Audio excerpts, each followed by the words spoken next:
African farmers knew a secret about soil that's making modern agriculture collapse. A single acre of industrial farmland today requires 300 pounds of synthetic fertilizer just to grow corn.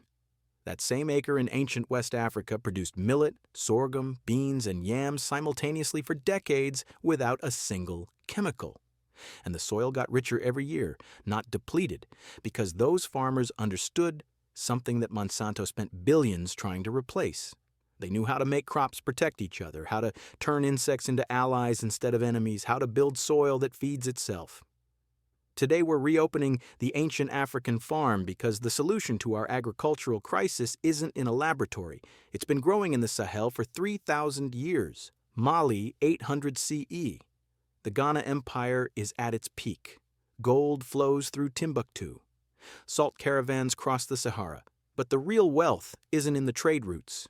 It's in the fields.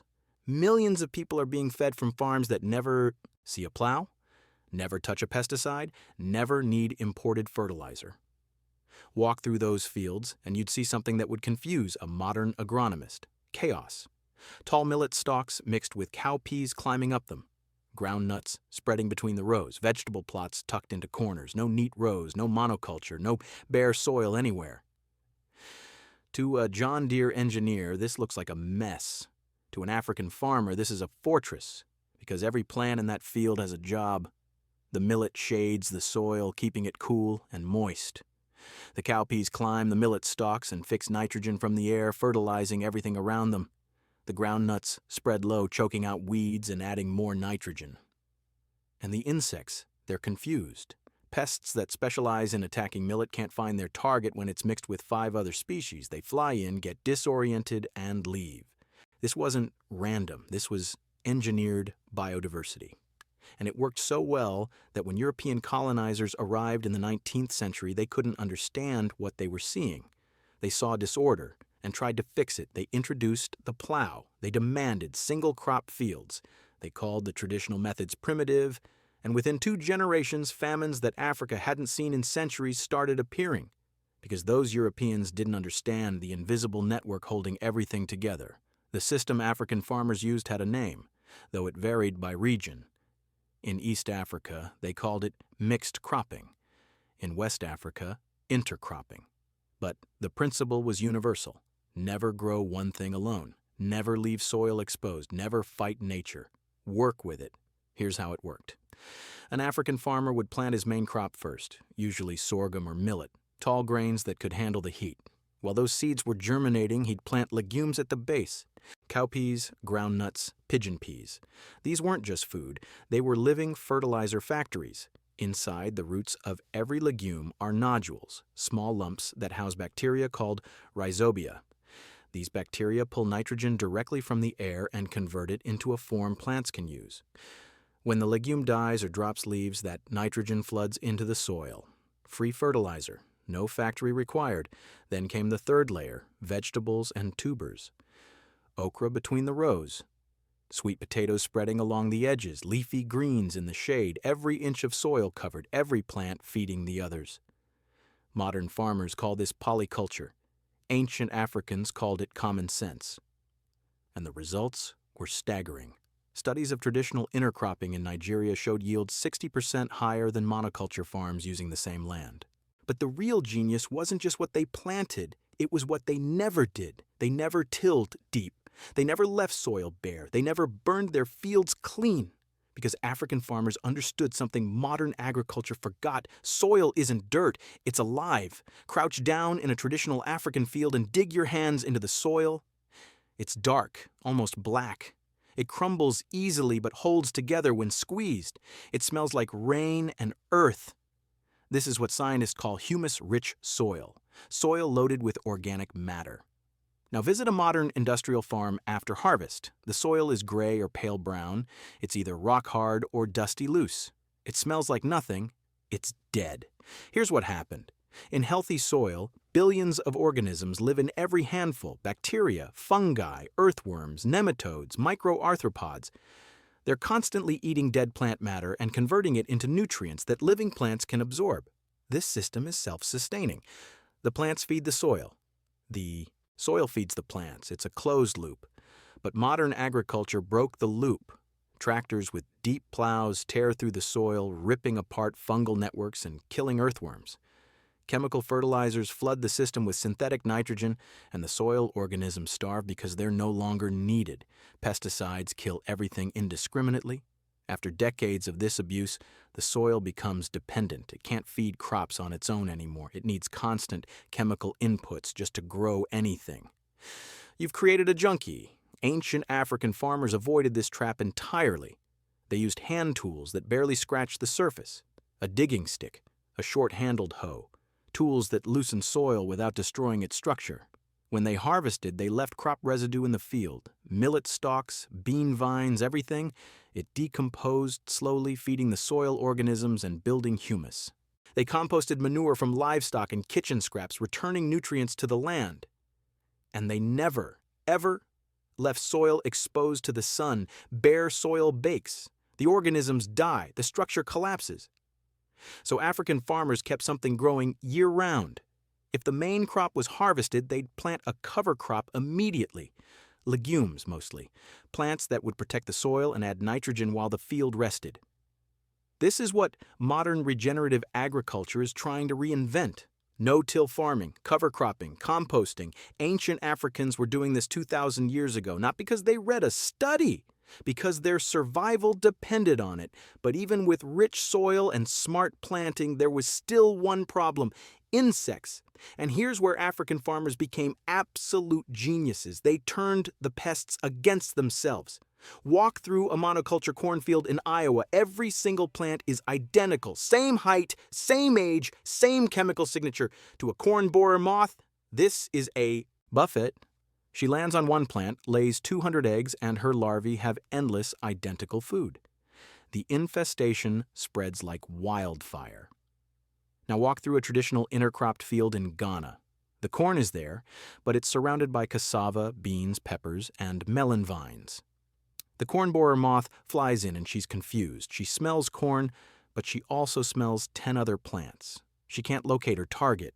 She flies around, wastes energy, and often leaves without laying eggs. Even if she does lay eggs, her larvae hatch onto a bean plant by mistake and starve. This is called pest confusion. And it's devastatingly effective. Studies in Kenya showed that intercropping maize with beans reduced stem borer damage by 80% compared to maize alone. No pesticides, just biodiversity. But African farmers didn't stop there. They planted trap crops, specific plants that pests loved even more than the main crop. In East Africa, farmers planted Napier grass around the edges of their maize fields. Stem borers are obsessed with Napier grass. They abandon the maize and swarm the grass instead. But here's the genius part. Napier grass produces a sticky sap that traps the borer larvae. They get stuck and die. The farmers called this the push-pull system. The intercropped beans and other plants pushed pests away from the maize. The Napier grass at the edges pulled them into a death trap. Zero chemicals, just plant intelligence. Compare this to modern industrial farming. When pests show up, we spray. Organophosphates, neonicotinoids, pyrethroids. We drench the fields in nerve agents that kill everything. The pests die. But so do the beneficial insects, the bees, the ladybugs, the parasitic wasps that would have eaten the pests naturally. And here's the kicker. The pests come, back resistant. We've now created superbugs that laugh at our pesticides.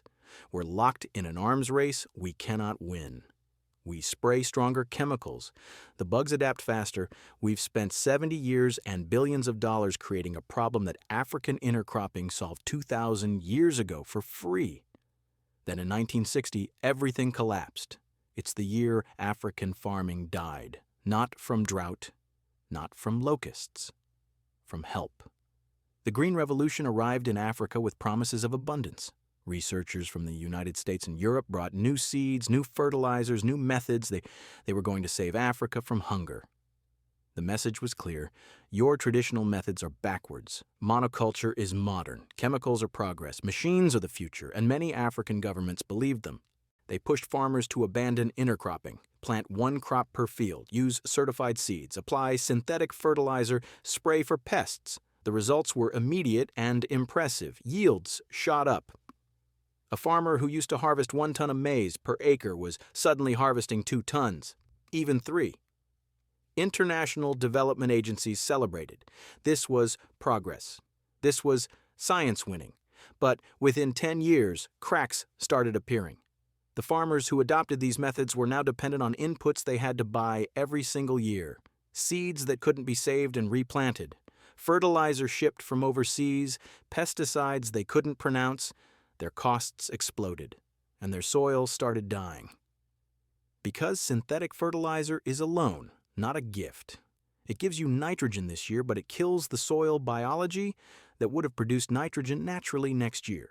It's a trap disguised as help. The soil becomes addicted. You have to keep buying fertilizer forever, or your yields collapse even below what they were before you started. Meanwhile, the monoculture fields became pest magnets. Infestations that traditional intercropping would have prevented became epidemic, so farmers had to buy more pesticides. Then the pesticides killed the beneficial insects, and the pest problems got worse, so they needed even stronger chemicals. It's a death spiral. And the seed companies knew it. They weren't solving hunger, they were creating customers. Customers who could never stop buying. By the 1980s, many African farmers were trapped in debt. They'd abandoned the traditional methods their grandparents used. They'd bought into the industrial system. And now they couldn't afford to keep going, but they couldn't go back either. The knowledge was disappearing. The old farmers who remembered intercropping were dying. The young generation had been taught that traditional methods were shameful and backwards. And when droughts came, as they always do in Africa, the industrial farms collapsed. The monoculture fields with dead soil and no organic matter couldn't hold water. Crops died within weeks. But scattered across the continent, a few farmers had refused to change. They still intercropped. They still composted. They still protected their soil. And when the same droughts hit their fields, something remarkable happened. Their crops survived, not because they were lucky, because their soil was alive. Healthy soil with high organic matter acts like a sponge. It can hold 20 times more water than degraded soil. When rain falls, it doesn't run off. It sinks in and gets stored. During the 1984 Ethiopian famine, researchers noticed something strange. Some villages starved, while others 5 miles away had food. The difference wasn't rainfall, it was farming method. The villages still using traditional intercropping and soil management had enough to eat. The villages that had switched to monoculture and chemicals were devastated. This pattern repeated across Africa. In Zimbabwe, during the 2015 to 2016 drought, farmers using traditional methods harvested 600 kilograms per hectare. Farmers using modern monoculture harvested nothing. The evidence was overwhelming. The old ways worked, the new ways failed. But the international aid agencies didn't change course. They doubled down. They blamed the droughts. They blamed climate change. They blamed everything except the system they'd promoted. Because admitting that traditional African farming was superior would mean admitting that 50 years of development policy had been a catastrophic mistake. It would mean admitting that indigenous knowledge was more valuable than Western science, and that was unthinkable, so they kept pushing the same failed system. More chemicals, more monoculture, more debt. And they called it progress. But something is shifting. Right now, across Africa, farmers are rediscovering what their great-grandparents knew. In Malawi, a movement called agroecology is spreading. Farmers are returning to intercropping, composting, and natural pest management. They're rejecting the chemicals, and their yields are climbing while their costs are dropping. In Niger, farmers are using a technique called farmer-managed natural regeneration. They're allowing trees to grow back in their fields, not cutting them down. The trees fix nitrogen, provide shade, prevent erosion, and produce food. It's an ancient practice that colonizers banned. Now it's feeding millions. In Kenya, thousands of farmers have adopted the push-pull system with Napier grass and intercropping. Stem borer damage has dropped by 80%. Soil quality is improving. Families are eating better. No chemicals required. These aren't experiments. These are rediscoveries of methods that worked for millennia. And the data backs it up. A UN study of 286 agroecology projects across Africa found that farms using traditional techniques increased yields by an average of 79%, not with chemicals, with knowledge. But here's what makes this different from the Green Revolution. This isn't being forced from outside. This is African farmers reclaiming what was taken from them. They're teaching each other, sharing seeds, rebuilding the knowledge networks that colonialism tried to destroy. And they're doing it without Monsanto, without World Bank loans, without foreign consultants telling them how to farm their own land. Because the truth that nobody wants to say out loud is this: African farmers already knew how to feed Africa. They'd been doing it successfully for thousands of years. The crisis didn't start until outsiders told them their methods were wrong. So what can you do? If you're not in Africa, if you're not a farmer, why does this matter? Because the same system that destroyed African agriculture is destroying yours. Industrial monoculture, chemical dependency, corporations controlling seeds, soil degradation, pest resistance. This isn't an African problem, this is a global problem, and the solution is the same everywhere. Diversity instead of monoculture, biology instead of chemistry, regeneration instead of extraction. Ancient African farming isn't primitive, it's advanced. It's what agriculture looks like when you're trying to feed people for 1,000 years, not maximize profits for the next quarter. Here's what you can do right now, even if you only have a backyard. Start with 3 plants that protect each other: tomatoes, basil, and marigolds. The basil repels aphids and whiteflies that attack tomatoes. The marigolds release a chemical from their roots that kills nematodes in the soil. The tomatoes provide shade for the basil during hot afternoons. Plant them together, not in rows, mixed, chaotic. Let them touch. That's intercropping. You just eliminated the need for pesticides in that corner of your garden. Next, stop fighting your soil. When your tomatoes finish producing, don't rip them out and leave bare dirt. Cut them at the base and leave the roots in the ground. They'll decompose and feed soil organisms. Plant a cover crop immediately. Clover works. So do peas. Anything that covers the soil and fixes nitrogen. In spring, don't till. Just push the cover crop aside and plant into it. You're now practicing no-till agriculture. Your soil is building organic matter instead of losing it. Your water retention just doubled. If you have more space, add the protein layer. Beans climbing up your corn, peas growing between your squash. Every legume you plant is a fertilizer factory that works for free. Within 1 season, you'll notice something. Your plants are healthier, pests are confused, your water bill drops because the soil holds moisture longer. You're spending less and growing more. That's what African farmers discovered 3,000 years ago. Now scale this up in your mind. Imagine if every farm in your county worked this way.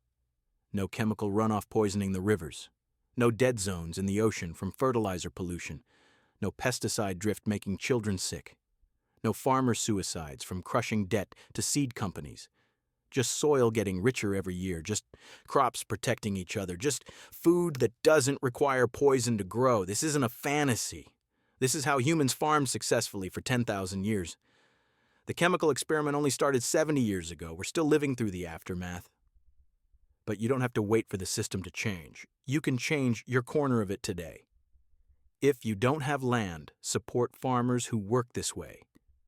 Buy from regenerative farms. Go to farmers markets and ask how they manage pests. If they say chemicals, walk away. If they say biodiversity and companion planting, buy everything they're selling. Your money is a vote. Every dollar you spend on regenerative food is a dollar you're taking from Monsanto. Every vegetable you buy from a farmer who builds soil instead of mining it is a small act of rebellion against the system that lied to us about what agriculture requires.